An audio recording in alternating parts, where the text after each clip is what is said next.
कांदा उत्पादक शेतकऱ्यांसाठी एक खुशखबर आहे।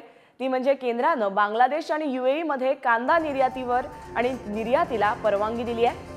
निर्यातीमुळे कांद्याचे दर हे आता वधारण्याची शक्यता वर्तवली जाते। याबाबत अधिक माहिती जाणून घ्या आमचे प्रतिनिधी किरण यांच्याकडून।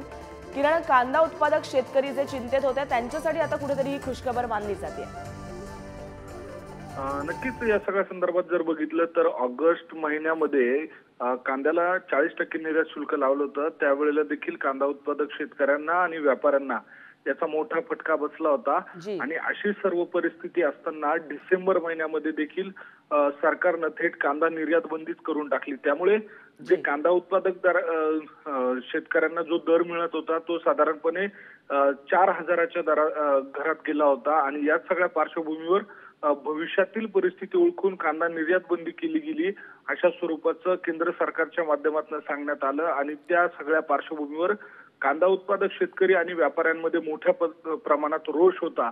आता या सगळ्या पार्श्वभूमीवर 1 मार्च पासून बांगलादेश आणि यूएई या 2 ठिकाणी कांदा निर्यात बंदी करण्यासाठी परवानगी देण्यात आलेली आहे। त्याबाबतची अधिसूचना केंद्र सरकारने काढली आहे। मात्र यामध्ये प्रामुख्याने जे इतर वेळेला कांदा निर्यात बंदी व्यापाऱ्यांच्या माध्यमातून केली जायची तशी न करता एका शासकीय यंत्रणेच्या माध्यमातून ही कांदा निर्यात केली जाणार आहे। मात्र याचा सगळा जो परिणाम आहे तो उद्याच्या दिवशी बाजारामध्ये होण्याची शक्यता आहे।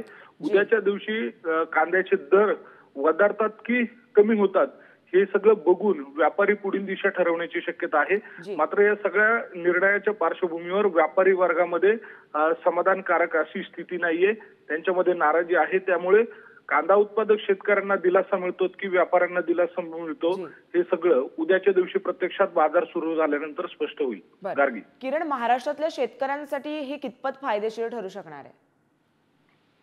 खरं म्हणजे वर्षानुवर्ष व्यापाऱ्यांच्या माध्यमातून कांदा निर्यात ही केली जात होती। मात्र आता प्रत्यक्षात पहिल्यांदाच एनसीएलच्या माध्यमातून ही कांदा निर्यात केली जाणार आहे।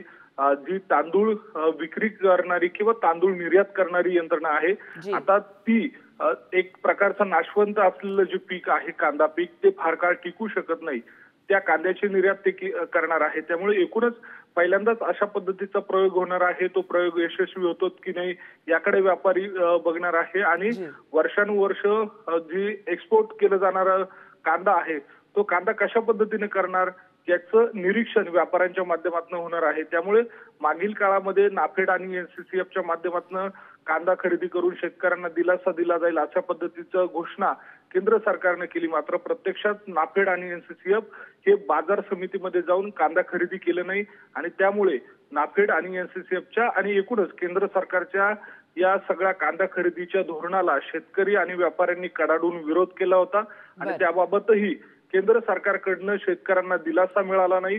नाफेड प्रत्यक्षात बाजार समितीत येत नाही, त्याच्यामुळे भाव वधारले जात नाही आणि त्याचा थेट फटका हा शेतकऱ्यांना बसतो। त्यामुळे काय पडसाद उमटतील हे पाहणं महत्त्वाचं ठरेल। धन्यवाद तुम्ही दिलेल्या माहितीसाठी।